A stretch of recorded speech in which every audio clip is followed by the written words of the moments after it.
have a ton of activities that are going on. Yes. But first things first, we didn't get to bring him onto the first podcast, but we do want to bring him onto the second podcast. The general manager of 7 Grand Austin, yes. Steve White. Come on up, Steve. All right. First of all, thank you so much for allowing us to do this at your bar. This is an amazing bar. It's one of our favorite whiskey bars in the world, obviously, because we come here all the time. But it's also really pretty. Oh yeah, it is really pretty. It's really cool. I appreciate it. Yeah. This is my baby. I'm sure like pretty is like the first thing you think of is like, oh, you it's were so like pretty. hoping to go for. No, it's really cool. It's pretty. Yeah. It's gonna be pretty. It can be creepy sometimes too, though. So it really just depends. I like it. Okay. Well, so this is our second episode. We did the first one in October. We're gonna, try to do this monthly, and then we'll see how it kind of goes. But tell us a little bit about the bar, why you guys are interested in Texas whiskey, and why we're doing this here. Right on. So, 7 Grand, our motto is whiskey for the people.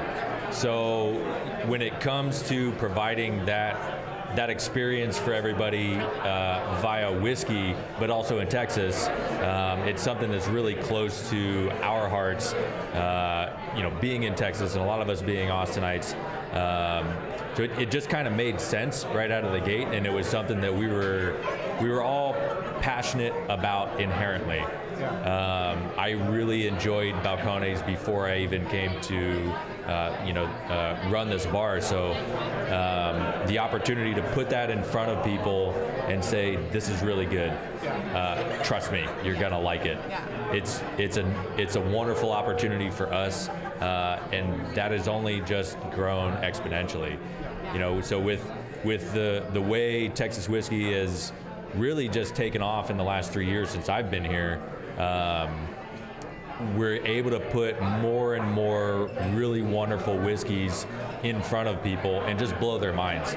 And when you're on that side of the bar and you can see that wave of emotion come over somebody as they're experiencing a Texas whiskey for the first time, really not knowing anything about it and maybe having some preconceived notions about whiskey in general, it's fun and it's a lot of fun. You guys have been doing the Texas Whiskey Tuesdays with Jay Clements here at the Texas Whiskey Festival.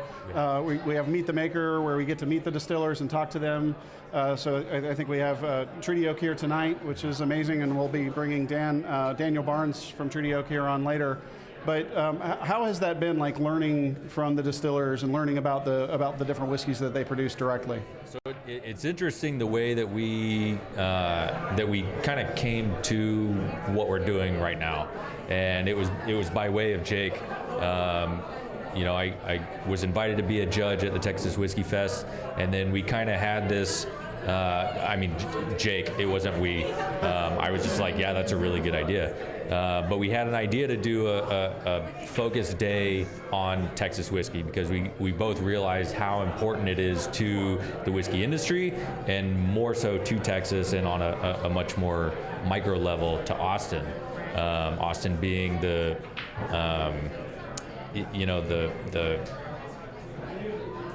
industry that kind of draws tourism into the bar community. Austin is, and I say Austin as an industry because I feel like, I grew up in Florida, so Florida, their main attraction was tourism.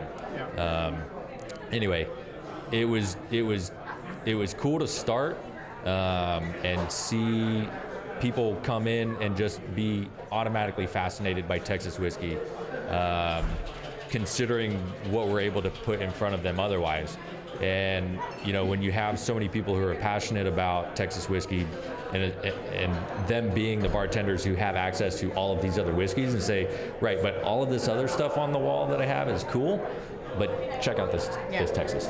Well, and I have to say, the first time I came here, I was really impressed with your selection. Because usually when you go into bars, you may see a couple Texas whiskeys, but this is a great place to come. So if you're not super familiar with Texas whiskeys, if you haven't tried a lot and you're like, I want to check this out and see what this is all about before I commit to buying a bottle, this is a great place to come because you have a lot of options and amazing cocktails and all kinds of good stuff. And it's growing. The Texas whiskey section on the wall is it's kind of like an unruly child right now, but Well, isn't that all things Texas? Yeah, Like, it kind of is. you know, Yeah. we just Yeah. want to take over everything. but there's so much more that's coming out that's really, really good, and it's just like there's something new every day, every week. Still Austin's new batch is phenomenal, and I can't wait to get it on the wall and get it in front of people. So we're able to do that and put that in front of people because of Texas Whiskey Tuesdays, because of the Texas Whiskey Trail, and just the exposure that, you know, it didn't used to be a thing where people would come in and ask for Texas whiskey. It is now a thing. Awesome. Yeah. Well, thank you so much again for allowing us to do this, for your amazing graciousness to just let us be a part of this, and you've offered us a lot of help, and we really appreciate everything that you've done for us. My pleasure. Really. Absolute pleasure. So Thank thank you. you so Thanks, much, y'all. Steve. Thank you. Cheers. Cheers to you. So everybody, we have a few big announcements this week. Thank you, Steve, everybody. Yeah. There we go. So a couple of big announcements for the General Trail. We're going to talk about a lot of events. This weekend is absolutely packed. First of all, tomorrow we have Ranger Creek is doing a cask strength bourbon release and signing in San Antonio. And then Saturday, there is 4 massive events going on in the state of insane. Texas. The first one is Still Austin is doing their PX Sherry release, and we're going to talk with Josh Madere here in just a second about that. And side note, I got to try some, and wow. Yeah, it's ridiculous. Yeah. Gotta go get some. Second is Treaty Oak did something amazing where it's harvest day, and I'll kind of just tease it as this, is some barrels were underground, some barrels were above ground, and we're going to compare. That's a ridiculous thing. So the trail will be at both of those events on Saturday at Still Austin in the morning and at Treaty Oak in the afternoon. Yeah. And then we have Dan Garrison, who has, I'll just tease it for now, an interesting event that is going to be happening also on Saturday. And then we can't forget the largest distillery in Texas is opening their tasting bar down in Houston at Gulf Coast Distillers, Ben's Den. It's the former Uncle Ben's rice facility. Yes. Massive, massive facility, massive tasting room, and they're having their grand opening this weekend as well. So congratulations, guys. Yeah. That's exciting. So, and a couple things on the trail in general. We are launching a Texas Whiskey Trail app. So if you have an iPhone or Android, tell them where they can find it in the store, and what can they do on the app? Well, you can track and see all the distilleries that you've gone to. It keeps track of that if you're a Trailblazer or a Free Rider or a Maverick. We keep track of that for you, and you can see, but you can also find out what their hours of operations are, where they're located. Your member code if you need it for booking a tour. It'll all be in the app. Yeah, all kinds of good stuff. So I see Jose over there. He already has the app. He already has been tracking himself. So well done, sir. Again, it's a good way to see, because when you check in on the kiosk, it pops up what your running total is, but that's kind of fast and quick, and this way you can see and you can see keep track of your points and hopefully save them up to buy merchandise at the TexasWhiskeyTrailStore.com. You too could have one of these lovely mugs. And I bet they would even let you fill it up with a nice little hot toddy, which is perfect for a cold night like this. And you can do things like get a flask, Texas Whiskey Trail flask. We also have the certified Texas Whiskey Glencairns. And the Wii. I mean, look at these things. How cute are they? They're so cute. So cute. They're cute you could because get they're a little small. family. Another thing we want to point out that's available on the TexasWhiskeyTrailStore.com is the Spectacular Weekends Getaways. This, they were gracious enough to put us at the very front next to the table of contents, so you can see the 2019 Texas Whiskey Trail map right there, and there's a bunch of amazing photography and places that you can go visit on your weekend tours in between visiting distilleries. Right. So if you want to find a cooler place to stay than maybe just, I don't know, some random Airbnb. Right. Or the Holiday Inn Express. Not knocking Holiday Inn Express. No, but if you want something more like if you'd like to sponsor, please Texas-y and unique, this is and you your thing you should get. And you can also go and buy this on our store at TexasWhiskeyTrailStore.com. Yes. So we have lots of good stuff. So go So there. with that, all the plugging is done. Yay. We need to bring on one of our favorite people lately, who's been just an amazing wealth of knowledge on the Texas Whiskey Trail, from Still Austin, Josh Madere. Josh, come on up, man. Woo! Yes. Woo! Hi, brother. How are ya? Good. Good to see you, being man. on. Good to see you. Good to see you, buddy. So we teased it a little bit. We flat out told people what it was. let's talk a little bit about your event, and then we'll get into a little bit more about what Still Austin does in general. But what is this event that you're doing this weekend?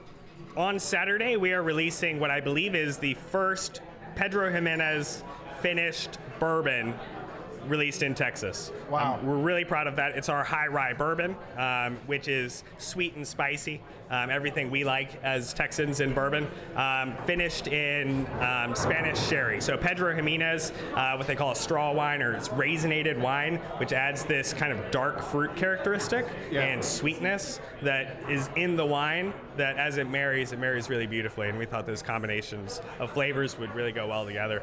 Yeah, So- we've been calling it because the other PX release was Andalusia this past weekend, and they had their core line of 3 whiskeys. They had Striker. These are all single malts, though. They're not bourbons. So they had single malts of Striker, which is their smoked, and they're peated, which is Revenant Oak, and then they're triple distilled, all in PX finish, and it was ridiculously good. And how many barrels of PX did you guys get for this release? We did one. Just we have one good barrel. one 500-liter barrel, which fits just over 3 barrels. So we picked 3 of our barrels that we thought would blend together beautifully, 3 of our top choices, put them all together and let them sit for, I believe, 4 months and 2 days. Wow, that's it? Yeah. And you got that from that? Well, if you were here in Amazing. August, Yeah. it was, it was pretty hot. it was quite a summer. Yeah. So this is the payoff for enduring the Texas summers. Stuff like Absolutely. this.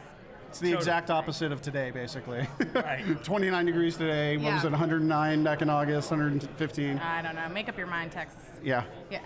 But it makes great whiskey, so it works out. Yeah. So how many bottles are you going to be selling? Do you know? I don't remember exactly. I think we're putting it at just under 2,000 bottles Okay. total, including out of the tasting room Right. and pouring drinks Yeah. for people. So we're doing a very limited special drink menu for that Okay. day, where we're going to make 4 different cocktails with just that sherry cask finished bourbons. Nice. Take on a Manhattan and Yeah. the old fashioned. Okay. And a couple others that are really Awesome. great.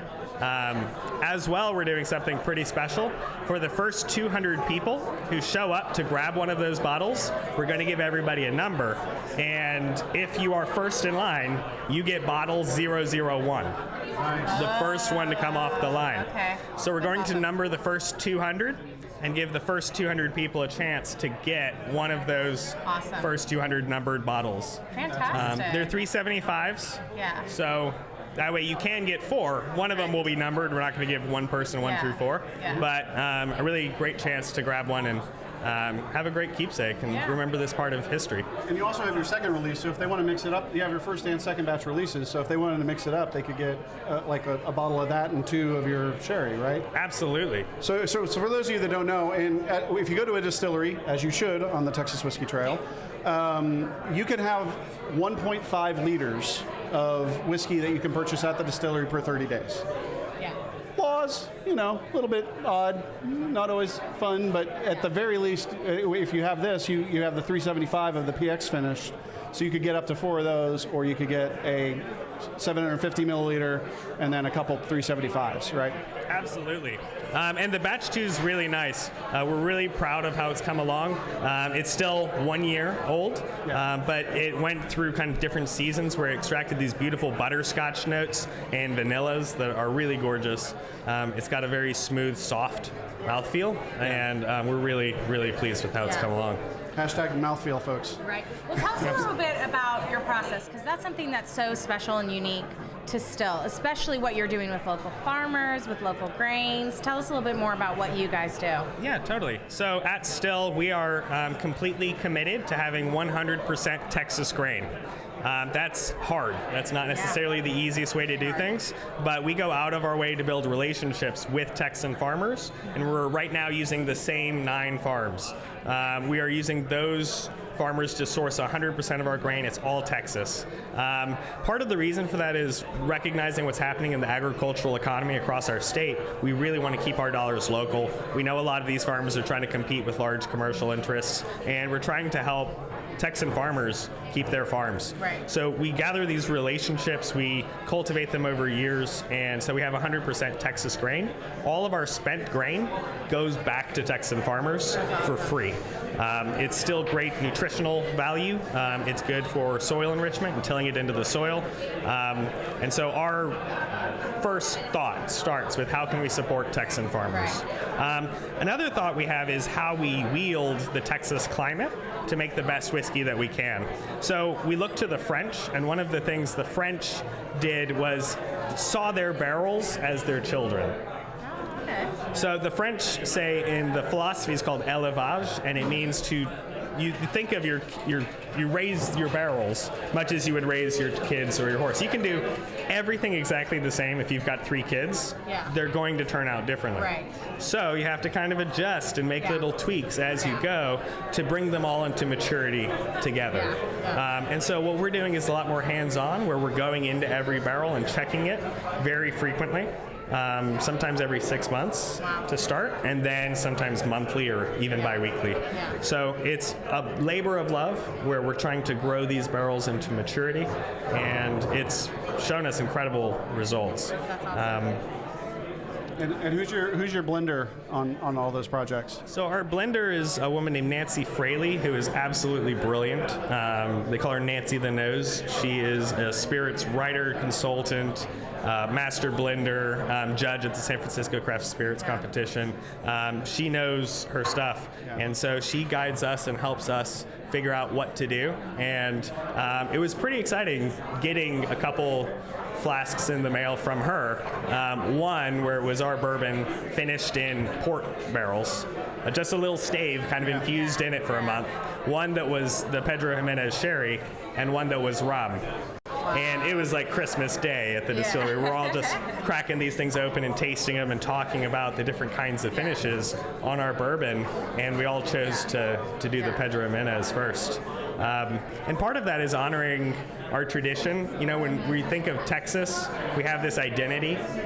And that identity is multifaceted, right? I think of the 6 flags over Texas, how historically we're a people who, you know, although we're sometimes stubborn and braggadocious, we're welcoming and accommodating and loving, you know? And so one of the things we're thinking about is Spanish culture. And so when this Pedro Jimenez sherry cask gets here, I mean, it's this 500-liter massive barrel, and you're just stunned to see it, wondering how many years of sherry have been in this cask and how it's a part of history. And so then you start looking at Texan history and culture, the vaqueros, you know, a lot of the things that have happened here. And so we're thinking a lot about Spanish culture and trying to feature that a little bit and accent that part of our heritage. Well, if you think about it, you actually got 4 of the 6 flags right there. You got a French technique of élevage, you got a Spanish barrel, you got American bourbon, and you got Texas whiskey. Absolutely. So that's pretty good out of the 6 flags of Texas right there. Definitely. You know? What are the other 2? Confederacy, and I'm forgetting the 5th or 6th. Texas's own. Well, I mean, there was the state of Texas, and then there was United States, but then state of Texas, and then Mexico. That's right. Well, Mexico. You guys were just inadvertently treated to one of the best things about going to Still is if you get a tour with this dude or any one of their other tour guides. You guys have set up a really amazing tour, and it's really great for those who maybe don't know anything about the whiskey making process, the bourbon making process, or maybe don't have a mind for science. Like, that's totally me. Like, a lot of times on tours, I get in a little bit and I'm like, you know, it starts getting really detailed and I'm just like distracted by everything else. But you guys have done a really great job. Tell me kind of what's your goal in tours at Still for people that come through. Totally. And I think if you think about where you've learned the most throughout schooling your whole life, it's usually a field trip, or it's usually something interactive where you get to experience it, touch things, try things, and talk about things. And so that experience is so much more informative and sticks with you a lot more than going to a lecture hall and hearing somebody give an hour-long presentation. And so our thought is that it shouldn't be a static one sort of a thing. You should read the group, you you should feel out what people are looking for, but explain the gist of how it works. You know, don't try to take away too much of the information, and don't try to intimidate anybody by scaring them off with big words and talking about polysaccharides. Instead, it's better to just bring people in, you know? Instead of it being a college lecture, let's make it more like a 5th grade field trip that we're going to remember for the rest of our lives. And that's where we feel like we have to make an impact, because there's textbooks out there. There's books on maturation. If you want to go down the rabbit hole, we'll go as deep with you as you want to go. But to show you how it all works, we'd rather you see that it's like Disneyland to us. We're having fun trying to make the best whiskey that we can, and we hope that people will come and experience that love and that passion.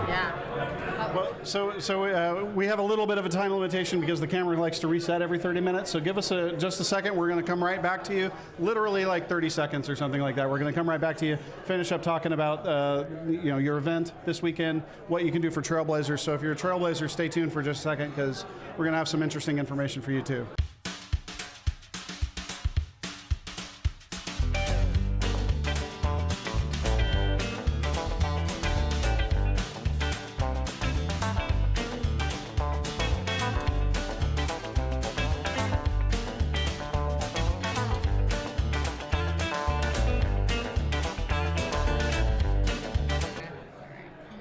And we're back, everybody. We told you it would be short, so thank you so much for everybody just waiting with us as we go through our technical challenges. But Josh, we talked a little bit about the PX. We talked about what you guys are going to be doing this weekend. Trailblazers, we're going to be there as the Texas Whiskey Trail. We're going to have our tent set up. If you come to us, you're going to be able to check in at our kiosk and earn trail points. You're going to be able to check in inside the distillery and earn points. What else can Trailblazers expect this weekend? We've got something pretty cool cooked up. Because this sherry cask finished Pedro Jimenez bourbon is releasing, it's the first in what we're calling our Distillery Reserve series. So what we'll be doing is releasing a limited edition, only available in the distillery release from time to time, and this is our first one. And so what we really want to do is get Trailblazers to know the program, to become familiar with it, and to maybe come back for the next one. And so in anticipation of that, we are giving Trailblazers only a sneak taste of what we believe the next one will be. Nice. So there we go. There's the applause line. I love it. Their love language. Trailblazers are going to be the only one to get it. And right now what we're thinking we're going to do is if they check in with you, we're going to give them a password that only you guys will know at the table, and have to send them to the bar. And if they say the password, then they can get this special taste. Awesome. So it won't be available to everyone. We've got a good password figured out. The password is... So if you aren't a Trailblazer... Yeah, if you aren't a Trailblazer... You can become one. Oh my gosh, you guys need to get on this because... I can't see because of the lights, but how many Trailblazers are in here? If you're a Trailblazer, clap your hands. Woo! Or woo or something. There we go. Okay. There we go. Would you guys... So not only are you going to get to do something special at Still Austin, we're going to talk about Treaty Oak. There's also a release at Balcones coming up very quick because we just did a Trailblazer exclusive with them, and next week we're going to be talking about an exclusive bottling that people can get. Yeah. So the exclusive just keep on coming. You guys are just like you got to taste the PX finished Andalusia before, you're going to get to taste their special release before. So if you're a Trailblazer, or if you're not a Trailblazer, you need to get on this quick because the exclusives are racking up, so to speak. Yes, they are. So first of all, Josh, thank you so much for being a part of this. You really are like one of the most knowledgeable people that we know. Yeah. And we look forward to working with you always. And thank you so much for joining us tonight. Thank you for having me. I really appreciate it. Cheers, guys. Right. Thank you. All right, thank y'all. All right, so we now have the next. So like I said, we'll be there at about 11 a.m. The event starts at 12 at Still Austin. Yeah. So that event will be at 12 for the bottles. You want to get in line early if you want to get one of those first 200 bottles and check in with us to get that password so that you can get the exclusive tasting. We'll be there from about 11 a.m. to 1 or 2 p.m. depending on how long the bottles last. But then after that, we're going to pack up our tent, we're going to pack up all of our swag and stuff, and we're going to go down the road, down Highway 291 to Treaty Oak in Dripping Springs. Yeah, Treaty Oak and Dripping Yeah, Springs, which so is excited. a massive property, an amazing property, amazing food, amazing whiskey. And from Treaty Oak, we have Daniel Barnes, one of the OGs. Daniel, come up and join us. Yeah, hey, Brad. Hi. Thank you for coming. Good, how are you doing? Good. Thanks, man. Thank you for being a part of this. Brother. I appreciate it. And appreciate thank it. you for my lovely drink. I'm drinking a Treaty Oak hot toddy. Yeah, It's well quite played, delicious. well played. I like your taste. Is that a Thank you. Ghost Hill hot toddy?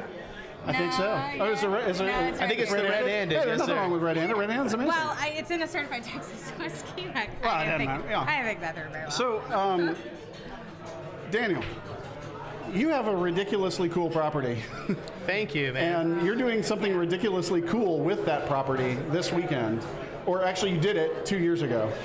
Tell people about what Harvest Day is. Yeah, you know, Harvest Day has been one of those that's been it's honestly been 2 years in the making, and our consideration there, the stupid garnishes, man. Garnishes are bullshit anyway. Don't worry about it. Garnish action. You know, our take on what Harvest Day is about is a combination of both our commitment to like our gin side about the botanicals and the gardening of the gin, but more so about the whiskey. And one of the things that we realized with like the aging of whiskey in Texas is just how different it is, and how different that the terroir, how different that the environment is, and what our bourbon is exposed to versus a bourbon in let's say Kentucky, or a whiskey in Ireland or Scotland or somewhere else. So, Yeah. you know, this is a little bit cheesy, Yeah. but can I read a quick poem? Of course you can. All right, so I love that. so one of the things for me about when we're talking about whiskey is the thought process of what the process of aging means, Yeah. and the both the absoluteness of that and the beauty of that. Yeah. And so there's a Shakespeare poem, and it's Sonnet 73, and you're gonna have to suffer through about 30 seconds of some dude with a Texas accent getting through Shakespeare. But what touched me on this was the verbiage, and it's: the time of year thou mayest in me behold, when yellow leaves are none, or few do hang upon those boughs which shake against the cold. Bare ruined choirs where late the sweet birds sang, in me thou seest the twilight of such a day. As after sunset fadeth in the west, which by and by black night doth take away, death's second self that seals up all in rest. In me thou seest the glowing of such fire, that on the ashes of his youth doth lie, as the deathbed whereon it must expire, consumed with that which it is nourished by. This thou perceivest, which makes thy love more strong, to love that well which thou must leave ere long. And you know what the poem is talking about, what Shakespeare's hitting on, is that there's this fire, this passion inside of us as we live, and as we age, that fire doesn't go away. Yeah. You know, it might become more troubled, more distant, more something, but it's still there. We're still ourselves. And that, to me, speaks to the story of whiskey, Yeah. and the story of barrel aging, right? And it's like you have this formative stage that I would liken to childhood, whenever you ferment and distill a whiskey. And so you have these stages that you, as a parent, can control. Yeah. And so like you try to get them to meet the right people, to have the right societal enforces, to have these things.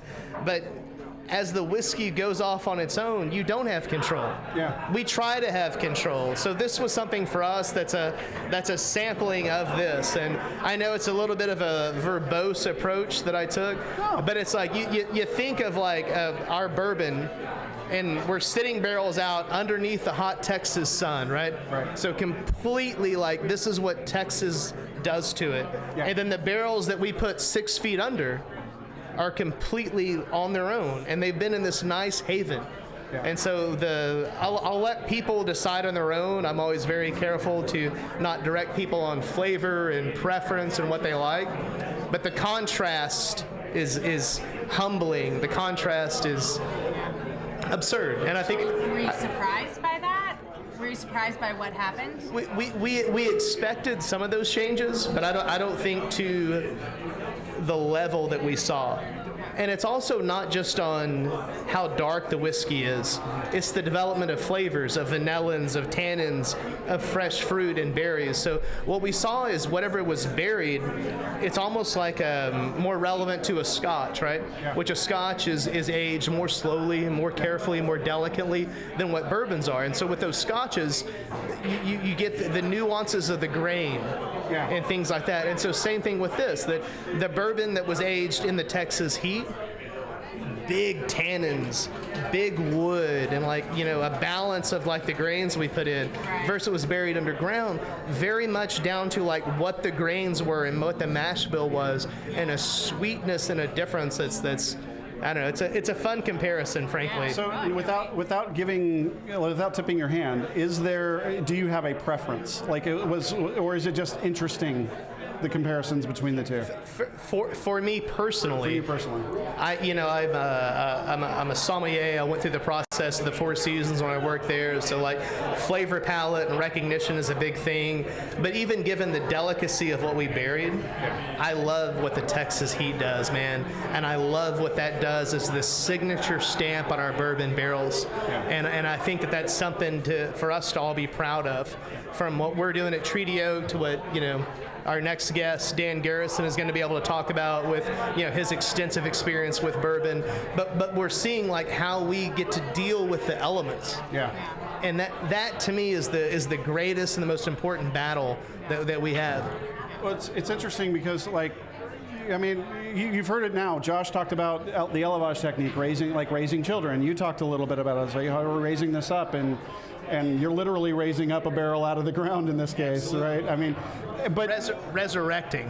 Resurrected, yeah. Resurrecting. Yeah, resurrection. That's right. So, but what I think is interesting is everybody kind of jokes a little bit about how philosophical a lot of these distillers can get about their process and their product, but it matters. It totally matters. Jared Hempstead talks about a lot. It took us 10 years to figure out the kind of whiskey Texas wanted to make, and we still haven't learned everything. We've been this super fast crash course in whiskey making in the state of Texas, and everybody's learning and everybody's modifying. But the cool thing is that everybody's innovating, right? Whether it's an élevage technique or you're burying barrels and comparing them, the amount of innovation that I've seen in the Texas whiskey industry is off the charts. And you can't say that this is a Texas whiskey other than the fact that it was in Texas. There's not a specific style. So true. And you take a term like bourbon, right? Yeah. And bourbon kind of became this name of a product out of need because we lost access to some of the rums and some of the things that were coming in. So it was very quickly government regulated on char of the barrel and what you could put in and what you could do, which in itself, it removes creativity. Yeah. And so what I liken it to is if you can imagine the old style of bourbon and some of those being granted they're in Kentucky, and I want to use the music soundtrack from Justified, but in reality they're much less on that level and more aligned with classical music on you have to do this, and this. And I feel like there is this kind of jazz mentality that's happened with whiskey. Yeah. Which granted there could be the detriment of that could be some loss of quality or some things like that as you try experiments. But as long as that we're all operating in honesty and openness about what we're creating, man, it is an amazing time to be alive as a whiskey drinker and something I am just excited about. There you go. You can run for office on that line. A lot of jazz fans. Yeah. I saw a guy with a Thelonious Monk and Maker's Mark shirt on when he came in, so yeah. That's awesome. Well, we should also talk, though, about how great Treaty Oak is to visit and what an amazing experience that is. Talk about how great Treaty Oak is. That's in general. Let's just. So if you guys haven't been, it's a beautiful, beautiful property. Thank you. And there really is something for everything. We actually live kind of out in that neck of the woods. It's our closest distillery. So we go and we can take our kids and they can play and run, and there's actual playground for them. They're usually excited to go there. And Alice's restaurant is amazing, which Thank you. we should, you're great and all, but your mother, Alice, Alice is amazing. She is the real star. Yes, ma'am. We were there this fall. We had our Texas Whiskey Association meeting. You guys hosted us, which was so lovely. And we were there a little bit early setting up. And on Fridays, you guys do dinner for your staff. Yes, ma'am. But I didn't want to be presumptuous or anything. I mean, it sounded really good. And I'm like, we're sitting in a little booth. We're on our computers. We're just working, getting ready for the meeting. And I'm pulling out my sad little protein bar. And I'm like, all right, this will be fine.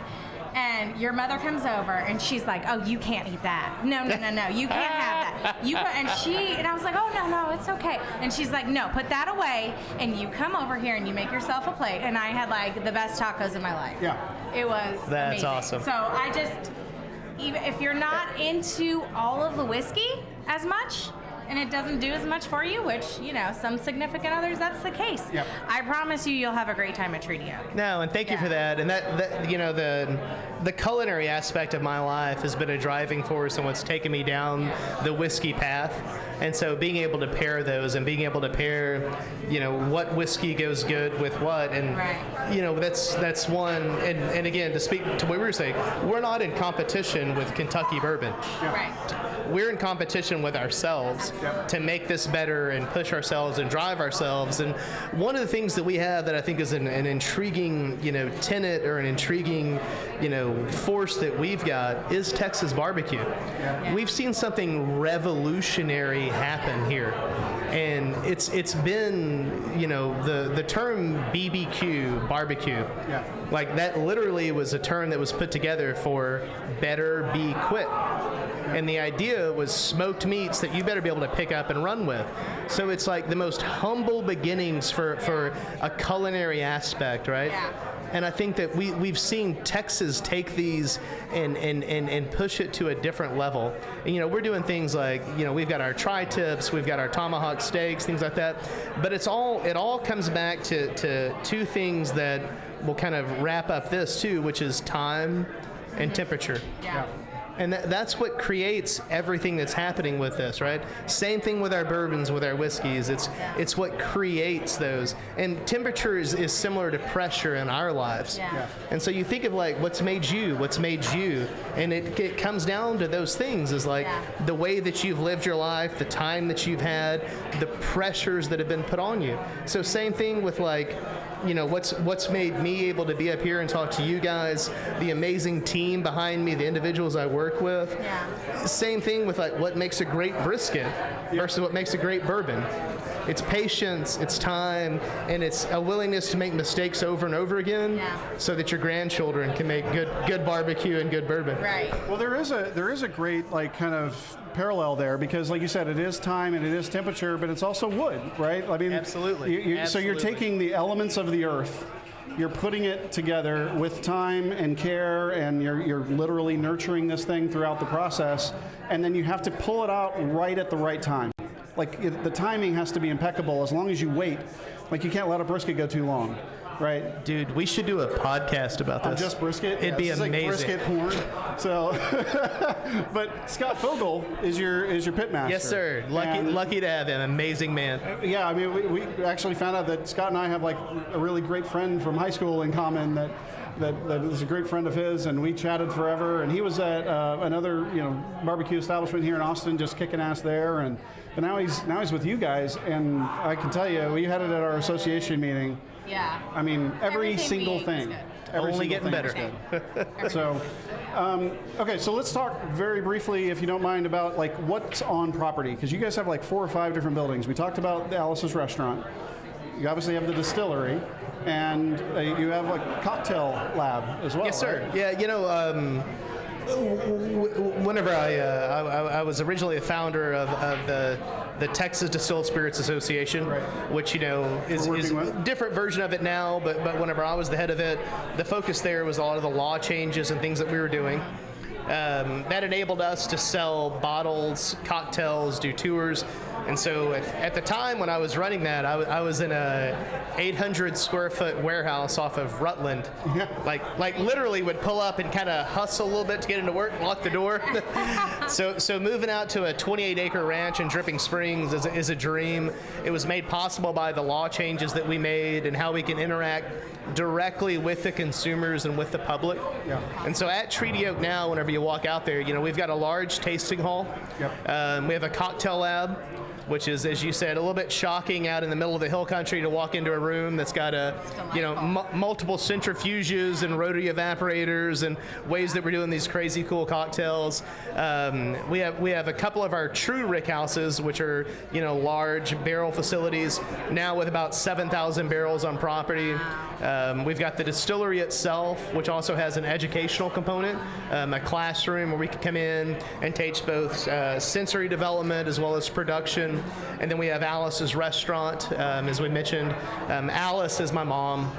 And so there's both the tie-in to the Arlo Guthrie song, but also the fact that my mom's a badass and loves food. So I want to be Alice. So combination of food, about 4 or 5 bars. And then we recently sold 2 acres. I never thought we'd sell anything out there, right? Like I was like, this is my baby. I'm never letting go.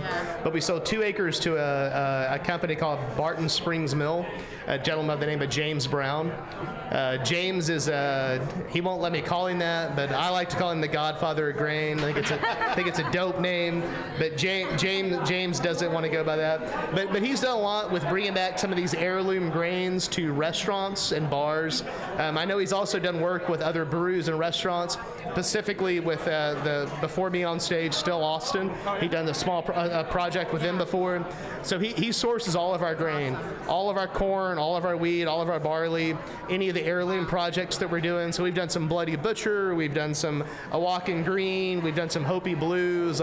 We've got all kinds of cool stuff coming out on that front with him too. So that's awesome. So you're really getting the taste of Dripping Springs and what Dripping Springs, Texas can make, kind of whiskey it can make. We like to think that we're here in the confluence of culture and terroir in the hill country. Yes, ma'am. For those people who there is still a debate out there that terroir is not a thing in whiskey. It's kind of a thing in whiskey, especially in Texas whiskey. You can't tell me that you can't tell me that the grains don't influence it. You can't tell me that the provenance of the weather and everything goes. I mean, what was it? 75 yesterday? Yes. Was it yesterday? Yeah. Or it was like 70 and it was 72 in the morning. It was 72 in the morning. It was like what, 30? It was 27 when I walked out of the house this morning. Insane. With a wind chill I of ran 14. over to Taco Deli. I was working from home, and it was 72, and I left in shorts and a t-shirt, went to Taco Deli in Belterra, coming from Dripping Springs, grabbed a couple of trailer chest tacos, and all of a sudden I walked outside, it was 48. So So for those of you that are kind of confused about what that can do to whiskey, we're still learning what that can do to whiskey because, I mean, yes, half the country had a huge cold blast come through, but very few places dropped 50 degrees in a single 24-hour period. That's going to impact the whiskey. And how fun is it not to totally know? Exactly. That's the great thing on what we're doing. I pride myself on being involved in this idea of flavor and how flavor goes through culture. And what that means from an anthropologic look, right?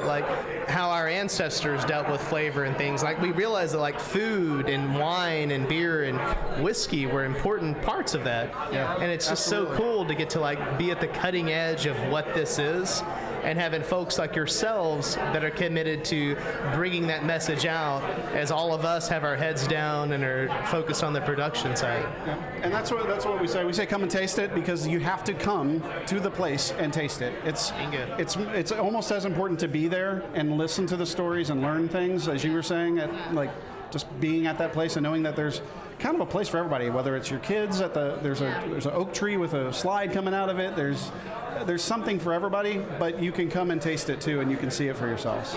So awesome. Well, I do really quick want to point out that I did read a poem during what I was doing. Yes. So the agreement on that was that Dan Garrison is going to actually sing a song when he gets up here. Yes. So I know we're all excited to see what song Dan chooses. I heard he's a big Fleetwood Mac guy. We'll see. We'll see.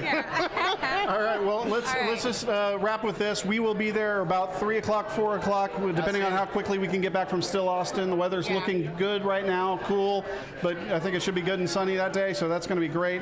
So come out to Still Austin in the morning with us, check in with us, Treaty Oak in the afternoon, get some Ghost Hill. In fact, let's get some Ghost Hill now. We got to do it actually from the bottle, right? I mean. Oh, look at that. Yeah. Oh, okay. Turn away, Mom, if you're watching. Oh, gosh. There we go. Oh, that's so good. Oh, yeah, it is. Yeah, no, you're going to have to pour me some more of TABC that. pre-approved this, by the way. TIBC. Yes, they did. Should have grabbed the big one here, not the mini. Thank you. Cheers. Yes, cheers. Thank you so Hey, much. thank you guys for all you're doing. Yes. Appreciate you. Lucky to have y'all. Really, thank really. you very much. Thank you so much. Thank you. Cheers, everybody. you. Daniel Barnes. Okay, we're gonna take a quick time out again. Reset the camera. We're gonna be back in 1 minute with one of the first legal distillery in Texas, Garrison Brothers and Dan Garrison. We'll be right back with.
All right, everybody, we're back on Tales from the Texas Whiskey Trail. Thank you so much for being with us again, online or otherwise.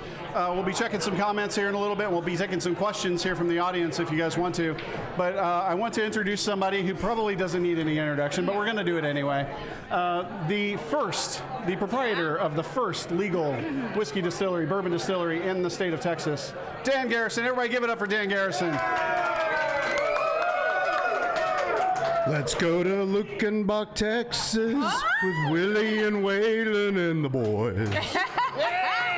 The successful life we're leading's got us feuding like the Hatfields and McCoys. And that's about enough.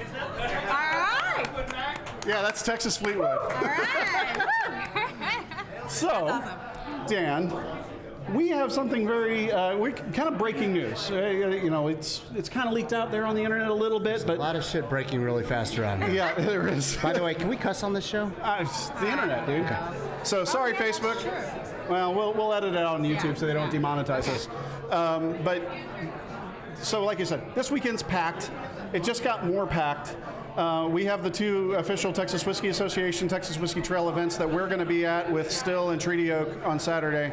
But you just kind of put together something in short order, and I want you to tell the world all about it. Yeah. I want to do that, but first I want to say thank you to Sarah and Spencer. Mostly You guys have done an absolutely amazing job with the Texas Whiskey Trail and the Texas Whiskey Association, and we are so blessed to have you guys at the helm of this whiskey ship that's headed west. And you're doing a great job. Truly mean that. Thank you. Thank you, Dan. That's really kind of you. Thank you. So, quick story. Last week, I got a phone call from this guy named Vincent Flint Hill, and he's calling me from London, England.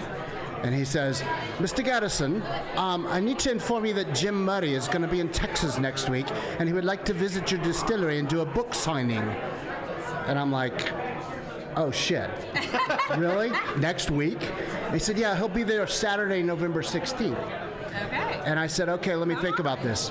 And the next morning I woke up and my wife had sent me about 2 stories about Jim Murray, what he's really like as a person, because I don't know the guy from Adam. And I read those stories and I got this idea. And I emailed back to this Vincent Flint Hill guy, and I said, Vincent, if Jim's going to be in Texas, we don't want to do something small like a book signing. He's welcome to sign all the books he wants, and we'll sell the shit out of them. But we want to do something a little bit bigger because Texas distilleries are sick and tired of being called micro distilleries. We want to be major distilleries, and we want to take on the world. We want to take on the best bourbons in America. Would Jim be interested in hosting a challenge? We'll call it the American Bourbon Cup, and we'll take on Kentucky, and we'll take on Tennessee, and we'll take on Florida and New York. Would Jim be interested in organizing this event? We'll get all the bourbon. We'll pay for all the bourbon. We'll hire an event planning firm so that there's a separation of church and state between Garrison Brothers and Jim Murray. And all we'll do is buy the bourbon from stores, and we'll recruit a whole bunch of Texas distilleries and a whole bunch of distilleries from all over the country. So I started calling all my old friends in Kentucky, Harlan Wheatley, the guys at Wild Turkey, Eddie and Jimmy, and I started asking them, if we did this, would you participate?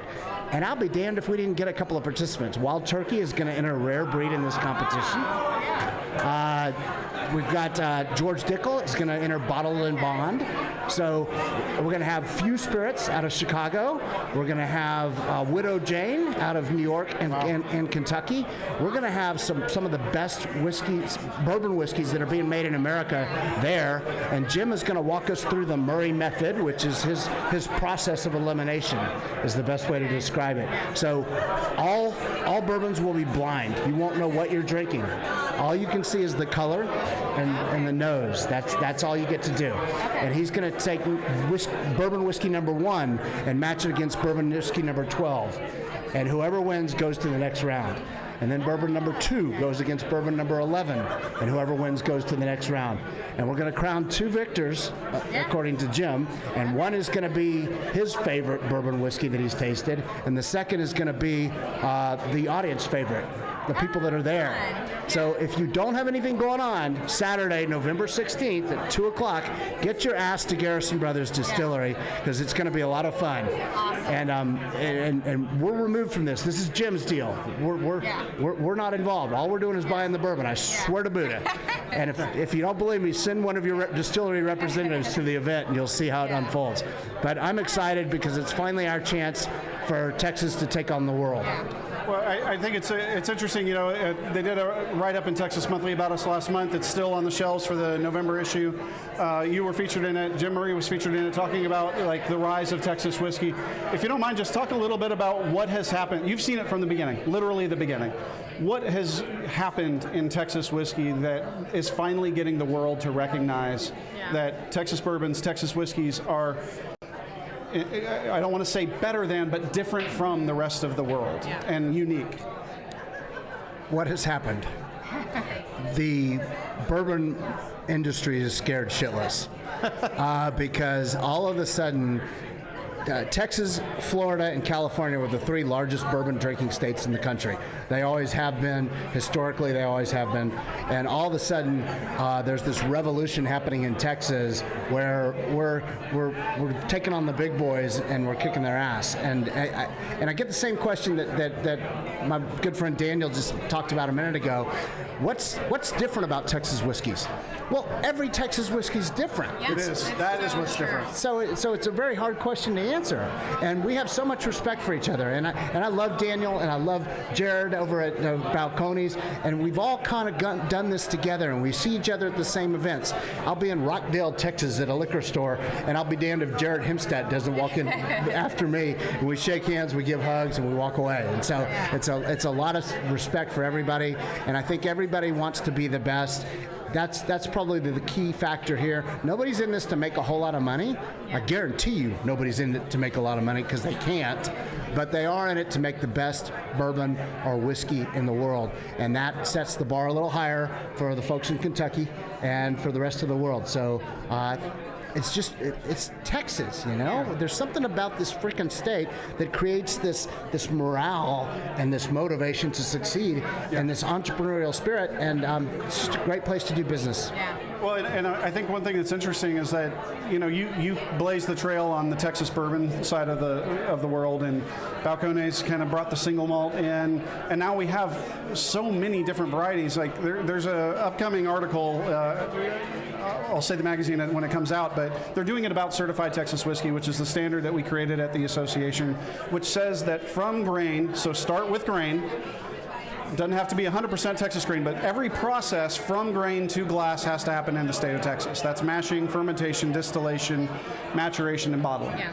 If you do those things, that's a process statement, not a style statement. And I think that's really interesting, is that as opposed to other certification standards that create a style, right, or other legal standards that tend to create a style, Texas is allowing the process to happen here, and the people and the environment and everything is what creates different styles and a lot of innovation. I mean, Balmorhea is an innovation that you did, right? Talk a little bit about that, because that's won quite a few awards already. Sure. Balmorhea was the American Whiskey of the Year in the 2019 and the 2020 Jim Murray's Whiskey Bible. We think it's the most beautiful bourbon in the world. And every time you buy a bottle of Balmorhea, we're giving $5 to Texas Parks and Wildlife to rebuild that park. And that's going to be, that's my side project that I love. I just learned this week that they're going to let us do all the landscaping design inside the park. And I've hired 5 different landscape design engineering companies to help develop plans. And so when I shit you not, when you're drinking good bourbon, when you're drinking Balmorhea, you're going to create a true Texas oasis out in West Texas.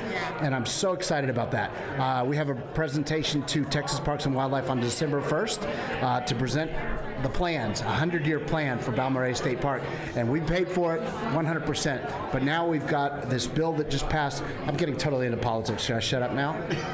It's fine. Okay. It's fine. The bill just passed that an amendment to the Texas Constitution that guarantees that all sporting goods taxes go directly to Texas Parks and Wildlife. For a decade, the legislators have been stealing that money to pay for their own little pet projects. Not anymore. Now it's going to Texas Parks, and we need our parks because we're growing like a weed here, and we need a place to escape all the human population. A place like your distillery and your property, which Yes. is a haven in and of itself. And I know you've had some amazing times there. We have. It was our very first Trailblazer official selection was done there with Sammy. Cool. Talk a little bit about that, sir. I mean, so I have to know what your secret is, because your staff is phenomenal. Like, everyone we have worked with is so amazing, so kind, so gracious, willing to help. I got to go to Bourbon Women's Symposium in Louisville with Hope Parkerson, who is your right-hand woman. My parole officer. That's right. She's so phenomenal. And they are just wonderful. Like, what is your secret to getting all these great people working with you? Hire the mutts. Okay. Hire the ones that are mentally deranged. Hire the ones with low self-esteem. Hire the ones that have been fired from their last 7 jobs, and give them a place where they can call it home. Give them a place where they feel like they're with family. I'm so blessed to have the people I have working for me, and Garrison Brothers would not be what it is without them. And thank you for mentioning them. Well, when you go out to the ranch, it's such an amazing experience. It's not only is it beautiful, but everyone is so friendly, so kind.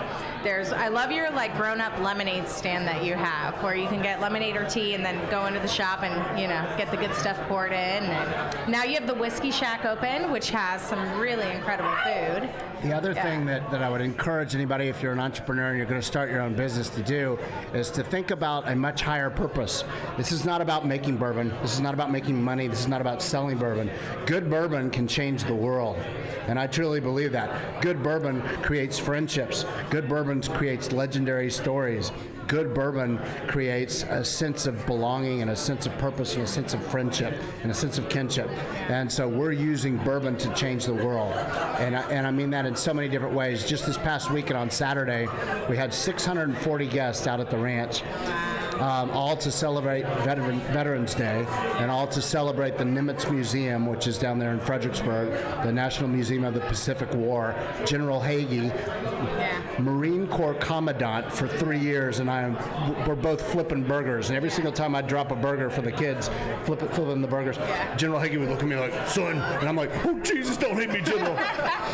I mean, we raised $24,000 for the Nimitz. That's amazing. Yeah, just from people buying bourbon. Yeah. Every single time they buy a bottle, $10 goes to the museum. That's awesome. Every single time you buy a flight, $5 goes to the museum. Yeah. And we had wineries out there, we had breweries out there, all sampling their wares. Don't tell the TABC that I just said that. Yeah. Because that's not legal. But we raised a lot of money for a really good cause. Yeah. Good bourbon can change the world. Yeah. Well, so, I mean, look, the Texas Whiskey Trail would not be the Texas Whiskey Trail if it wasn't for Garrison Brothers Distillery and the kind of tours and the attention that you put into the tour experience that people have there. I mean, like I said, our very first Trailblazer exclusive bottling or barrel selection and bottling was done at your distillery. We spent the whole day out there. You fed us. We had 5 Trailblazers get to select a barrel. And then we came back another weekend and we did a full bottling line with 20 Trailblazers. It was unbelievably gracious of you to be the first one to do that. You're always welcome. Well, thank you so much. But talk a little bit about the trail experience from your perspective and the amount of attention that you've put into making that tour experience like home for people when they come and see it. So back in 2003 when I bought the land, I'm thinking to myself, where the hell am I going to put a distillery in Texas? Because I'm going to buy this land and I'm going to do this. I was too stupid to know better. And I'm going to build a distillery come hell or high water. And so I'm thinking, okay, for the first 5 years of the business, I'm going to have 0 sales, nothing. Because the bourbon's going to be aging. The product's going to be getting better and better and better. And I'm not going to sell it until it's straight bourbon. So it's got to be 2 years. It takes me 3 years to build the place. So I'm looking at 5 years with no revenue coming in whatsoever. And I'm talking to my wife one night, and she's like, t-shirts. We'll sell t-shirts. Sure enough, we produced Drink Texas Bourbon t-shirts. And every single time somebody would come out and take a tour, we would give them a t-shirt. People would call me and they'd say, hey, can I come see your distillery? And I'd say, only if you buy a $25 t-shirt. And they'd say, okay, cool. So we sold t-shirts, and that's what it was all about. And I realized that with 100 wineries surrounding us, northwest, east, south, there's going to be a lot of tourists out there looking for something to do, and there's also going to be a lot of men out there while their wives and girlfriends are at the winery tasting wines who might want to come drink some bourbon whiskey. Boy, has that changed full circle. Now it's the women that are coming out to the distillery, and the men go drink their damn wine. So it's changed a lot. So that tourism was always a focus for us. It was always an element. My first tour of the Maker's Mark Distillery in Kentucky back in 2001, guess who gave the tour? Bill Samuels Jr. Oh, wow. And I was like, are you shitting me? He's my tour guide? Yeah. You're the tour guide for a lot of people. I do tour guide. Yeah. I do about 4 or 5 tours a week. I love doing them, so it's a lot of fun. It's amazing to see that, right? I mean, you literally are passing on a heritage of bourbon knowledge, of American whiskey knowledge, and you're passing that down not just to the people who work for you, like Donis, who's an amazing distiller. He's ridiculously talented. Sammy is ridiculously talented. Your entire team is unbelievable. But you're also passing that down to the people who are on the tours, who fall in love with the product. Sometimes for the first time, right? I mean, I know that your first time out there, you're like, oh my gosh, I had no idea it was like this. And you have family from Kentucky. I know. I grew up going to my grandmother's farm in Frankfort, 10 minutes from Buffalo Trace, and had no idea about bourbon or anything. We were teetotalers, so we didn't drink back then. So making a blog for last time. Another fun story, if I could have 2 more minutes. Sure. The last time I was in Frankfort, Kentucky, visiting Buffalo Trace, Freddie gave us the tour, and the mayor of Frankfort came out and gave me a key to the city of Frankfort. And you can actually see that at our distillery, which is real. That tells you the love. This is not about competition. This is about love. Absolutely. But one of my side note, one of my favorite things is they let us taste some of the mash when we were out at your ranch in the little communion cups and the communion server. I loved it. Just took me right back. Some religion going on. Right? Yeah. Well, and I hope at least one of our goals with the Texas Whiskey Association and the Trail was to create that community. Yeah. Right. I mean, the Trail will never be a whiskey community in and of itself. It's a community of communities, whether it's the East Texas Bourbon Society or the Probst Guild or Houston Bourbon Society or the Whiskey Tribe. I mean, what I do find amazing lately is that everybody is kind of coming around to the idea of working together, collaboration, or at the very least, respect for the craft across the board in Texas, right? Have you noticed that as well? Absolutely. Yeah. And have you ever seen a rude, angry, drunk person drinking bourbon? No, I don't think Never. we have, actually. No, not really. It's probably true. A lot of white spirits might be the case for that, but I'll tell you what, Dan, you've had a lot of experience, obviously, in Texas. I mean, what year did you open again? It was 12 or 13. We bought years the ago. land in 2003. We started construction in 2004. We got our federal permit to distill alcohol in 2008. Okay. No, 2007. We got our Texas state distillery permit 2 days before Christmas. Alan Steen was the director of the TABC, and he personally called me to tell me that it had gone through. Awesome. My first visit from a TABC regulator, he said, "Hey, I've never done an inspection of a distillery before. Where do I start?"